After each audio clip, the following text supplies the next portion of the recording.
Let's talk a bit about your tweets, because it comes up a lot. Even today, it came up in anticipation of this. I mean, you do some tweets that seem to be, or at least give support to some who would call others conspiracy theories. Well, yes, but I mean, honestly, some of these conspiracy theories have turned out to be true. Which ones? Well, like the Hunter Biden laptop. That's true. Yeah. Yeah. So, that was a pretty big deal. There was Twitter and others engaged in active suppression of information that was relevant to the public. That's a terrible thing that happened. That's election interference. But how do you make a choice? You don't see. I mean, in terms of when you're going to engage. I mean, for example, even today, Elon, you tweeted this thing about George Soros.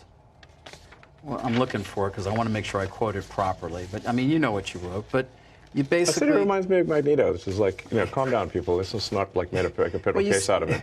You also, you said he wants to erode the very fabric of civilization, and Soros hates humanity. Like, when you do something like that, do you? Yeah, I think that's true. That's my opinion. Okay, but why share it?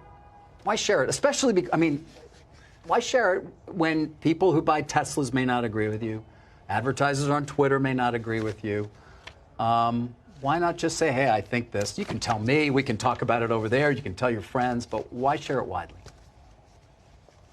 I mean, this is freedom of speech. I'm allowed to say what I want. You absolutely are. But I'm trying to understand why you do, because you have to know it's got a. It puts you in the middle of the partisan divide in the country. It makes you a lightning rod for criticism. I mean, do you like that?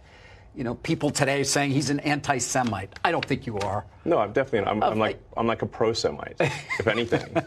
I believe that probably is the case. Yes. But why would you even introduce the idea then that would be the case? I mean, look, we don't want to make this a George Soros interview. No, God, no. I don't want to at all. But what I'm trying. Even came up though in the annual meeting. I mean, do your tweets hurt the company? Are there Tesla owners who say, I don't agree with his political position and I know it because he shares so much of it?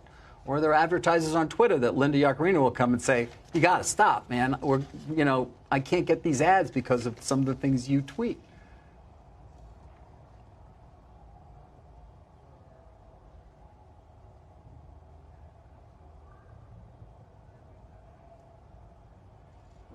I'm reminded of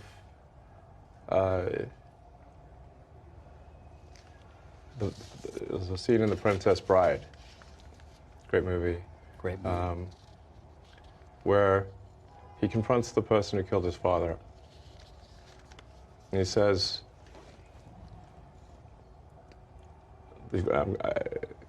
offer me money. Offer me power. I don't care. So you just don't care. You want to share what you have to say. I'll say what I want to say, and if the consequence of that is losing money, so be it. Okay.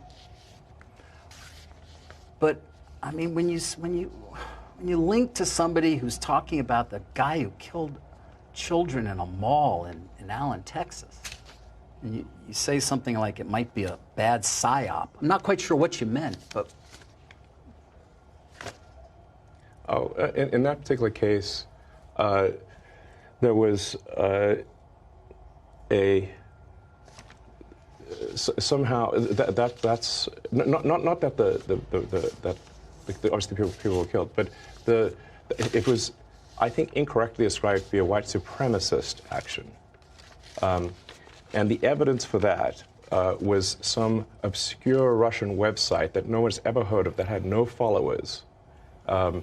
And the company that found this is Bellingcat.